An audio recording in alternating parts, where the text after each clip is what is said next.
नमस्कार, मैं हूं अरुण कुमार और आप देखना शुरू कर चुके हैं न्यूज़ लाइव 18। हमारे खास प्रोग्राम प्रधानों के एजेंडे में आपका स्वागत है।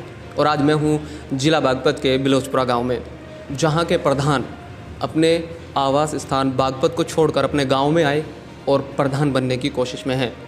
उन्होंने अपना पर्चा भर दिया है और वो प्रत्याशी हो गए हैं जिनका चुनाव चिन्ह इमली है। वो हमारे साथ मौजूद हैं, अयूब उर्फ भुट्टो। लोग उन्हें प्यार से भुट्टो भी कहते हैं। हमारे साथ मौजूद हैं। प्रधान जी, आपका बहुत बहुत स्वागत है हमारे चैनल में। धन्यवाद। प्रधान जी, आपके गांव में 18 कैंडिडेट हैं।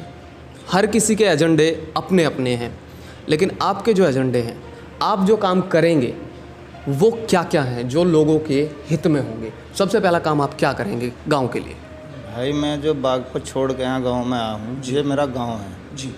अच्छा, मैं गांव से बहुत प्यार करता हूँ जी। और यहाँ के एजेंडे तो सब दिखाई दे रहे हैं लोगों को जी। यहाँ सारी सड़कें टूटी पड़ी हैं जी। सब कुछ मतलब ऐसा ही हो रहा है, गंदगी के ढेर लगे पड़े हैं, सफाई नहीं जगह जगह। आज 10 साल हो गए लोगों को जूझते लेकिन कोई सुनवाई नहीं किसी तरह की, किसी भी तरह की। बस यही है, हो जाएगा, हो रहा है, अभी कर देंगे। ये इन लोगों के वे हैं, लोग जनता को पागल बनाते हैं। जनता का बेवकूफ़ बना रखा है इन लोगों ने और इनकी समझ में नहीं आ रहा। जनता फिर मतलब बार बार यही देख रही है, अब क्या लावें, कौन कैंडिडेट लावें, क्या करें क्या ना करें। 18 कैंडिडेट, आपको बता दूं कि बिलोचपुरा गांव में 18 कैंडिडेट खड़े हुए हैं। 18 कैंडिडेट उस हिसाब से खड़े हुए हैं कि सिर्फ उनको पैसा खाना है, लेकिन जो सही में काम करने वाला इंसान है वो इस गांव में काम करेगा। गांव में क्या क्या काम है? सबसे पहला सड़क, दूसरा सुरक्षा, तीसरा स्वच्छ। सड़कें गंदी पड़ी हुई हैं, नालियों में इतना कबाड़ भरा हुआ है कि देखने लायक भी नहीं है। प्रधान जी ने जब बताया हमें कि यहाँ की नालियाँ इतनी गंदी हैं कि यहाँ सफाई करने कोई नहीं आता, लोग त्रस्त हैं, पीने के पानी तक में भी दिक्कत आनी शुरू हो गई है। यहाँ पर बहुत सारे ऐसे मुद्दे हैं जो गांव की जनता के लिए सबसे पहले करना ज़रूरी है। मुद्दे क्या क्या हैं? मुद्दे हैं स्कूल के। स्कूल नहीं है, इंटर कॉलेज नहीं है, लोग जो बच्चियाँ हैं वो बाहर जाते हैं। कुछ पेरेंट्स ने अपने बच्चों को पढ़ाना ही बंद कर दिया है, वो मजदूरी करना ज़्यादा पसंद करते हैं। उसके बाद लड़ाई झगड़े हैं। लड़ाई झगड़ों में लोग आपस में लड़ लेते हैं, हर किसी गांव में होता है, लेकिन बीच में जो दलाल होते हैं वो लोग इधर से भी पैसा लेते हैं, इस पक्ष से भी पैसा लेते हैं, उस पक्ष से भी पैसा लेते हैं और फिर दलाली खाने के बाद उनको जेल पहुंचाते हैं। ये मुद्दा सबसे बड़ा है इस गांव में। प्रधान जी, जब लड़ाई हो जाती है गांव में तो बीच में कुछ लोग ऐसे आते हैं जो पैसा खाने वाले होते हैं, उनके बारे में क्या बोलेंगे? बीच में ऐसे लोग आते हैं, 2 आदमी उधर पहुंच गए, 2 आदमी उधर पहुंच गए, चल यार तू थाने रिपोर्ट कर या, मैं तेरी साथ हूँ, 2 उधर चले, उनकी रोजी रोटी चल जा। अच्छा जी, लेकिन जब आप एंड में आके फिर उनका फैसला ही होता है, हाँ। लेकिन ये तब होता है जब कोई और प्रधान है। उधर भी लूट पीट लेते हैं वे, कुछ हमारी भी नेताओं की जेब गरम हो जाती है, जो पिछली योजनाओं में थे लोग। लेकिन मैं ये पूछना चाहता हूँ, जब आप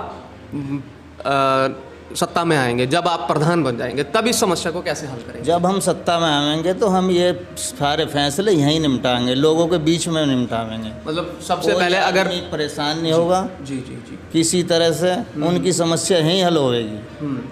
मैं आपको बता दूं कि जो भी लोग, लड़ाई झगड़े सभी में होते हैं, अगर लड़ाई झगड़े होते भी हैं तो वो सबसे पहले ग्राम प्रधान के पास जाएंगे। प्रधान जी का यही कहना है, अयूब जी का यही कहना है कि सबसे पहले प्रधान के पास वो समस्या होगी, उसके बाद अगर प्रधान उस समस्या को नहीं सुलझाता है तब कोर्ट कचहरी का रास्ता अपनाया जाएगा। प्रधान जी, ये तो चलो ये एजेंडा आपका सबसे अच्छा है। इसके बाद होता है कि गाँव में पानी की, कचरे की और सड़कों की जो समस्या है, उस समस्या को कैसे सुलझाएंगे? सड़कों की समस्या तो हम करा ही देंगे। बाकी रही झोड़ समस्या है, झोड़ जो है तालाब सब बंद पड़े हैं। जी। इनकी सपील बनवाएंगे और सफाई होकर इनकी गहराई बढ़ाई जाएगी ताकि इनमें पानी सही तरीके से चल सके। अच्छा, आपके गांव में 80 से 90% मजदूर लोग हैं। हाँ। उन मजदूरों को सरकार, जो केंद्र सरकार है, वो श्रमिक योजना के तहत एक कार्ड बनवाती है, उनके लिए आप क्या करेंगे? उनके कार्ड बनवाएंगे हम, वृद्धा पेंशन, विधवा पेंशन, विकलांग पेंशन, सबसे पहले हम यही काम कराएंगे। जी हाँ जी।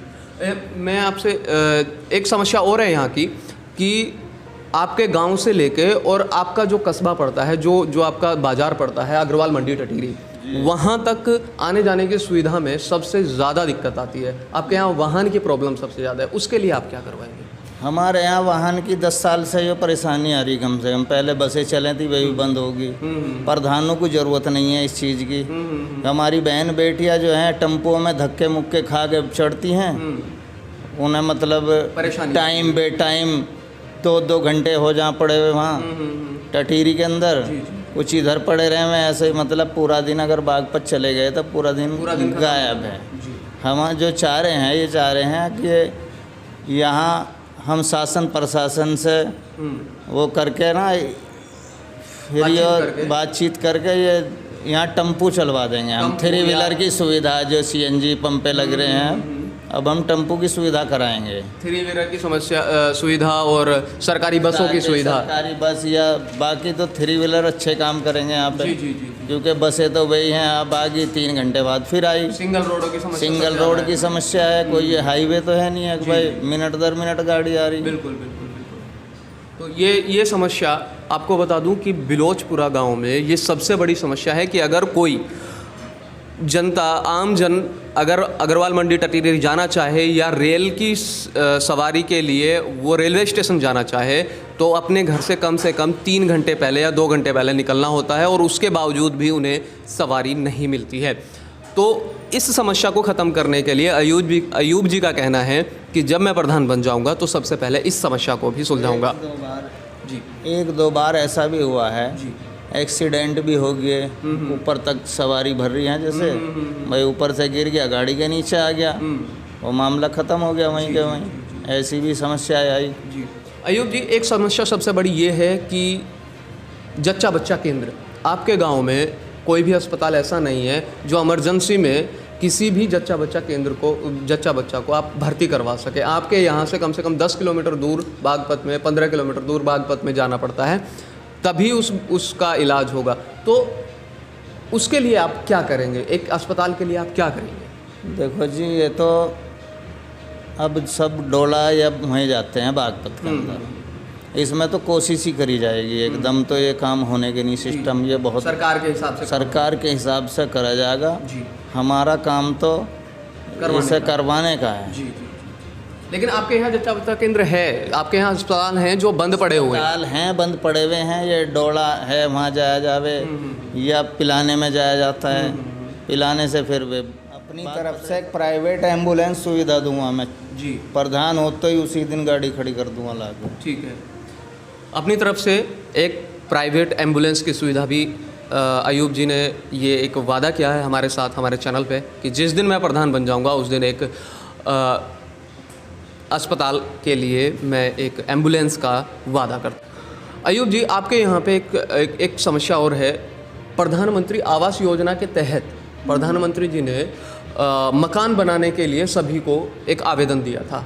आपके गांव में ऐसा नहीं हुआ है, उसके लिए आप क्या करवाना चाहेंगे? मैं जितनी भी योजना होंगी पहले अपने गांव में लाऊंगा। पहले ये जैसे कि जितने मकान हैं, जितने ज़्यादा से ज़्यादा होंगे अपने गांव के अंदर लाऊंगा, उस सभी समस्या में इनकी सुलझाऊंगा। ऐसी बात जी। प्रधानमंत्री आवास योजना के तहत बहुत सारे मकान आते हैं। प्रधानमंत्री जी ने कहा था कि जो गरीब लोग हैं उनके लिए प्रधानमंत्री आवास योजना के तहत मकान बनाए जाएंगे। जो बिलोचपुरा गांव में नहीं हुआ है, पिछले 10 साल से नहीं हो रहा है, वो अब होगा, वो इन चुनावों के बाद होगा। अगर आप अयूब जी को वोट देकर जिताते हैं, प्रधान पद का उम्मीदवार जो हैं ये अभी भी, उनको अगर प्रधान बनाते हैं तो आपको उस योजना के तहत मकान दिए जाएंगे।